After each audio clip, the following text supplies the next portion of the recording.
இருக்கிறது பிரஷ் வச்சு விளக்குவோம்லம்மா, அந்த பிரஷ்ஷுக்கு 5% ஜிஎஸ்டி வரி கட்டுறோம். தெரியாமையே பல்லு விளக்கிட்டு இருக்கோம் பிரஷ் வச்சு.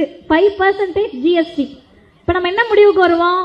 பிரஷ்ல விளக்குனாதானே 5% வரி, நான் கையில விளக்கிக்கிறேன் அப்படின்னு முடிவெடுத்தீங்கன்னா, கையில பேஸ்ட் வைப்போம்ல, அந்த பேஸ்ட்டுக்கு 18% வரி, 18%. ஏன்னா பல்லே விளக்குல குளிச்சுட்டு போறேன்னீங்கன்னா சோப்புக்கு 18% வரி.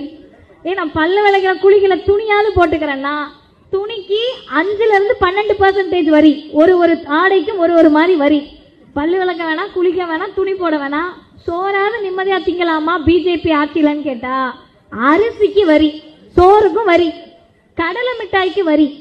இந்த பாசிச பிஜேபி எவ்வளவு மோசமானது, கொடூரமானதுக்குன்னு ஒரே ஒரு உதாரணம் சொல்லுகிறேன். பெண்கள் பயன்படுத்தக்கூடிய நாப்கினுக்கு வரி போட்ட கூட்டம் இந்த பாசிச பிஜேபி மோடி கூட்டம்.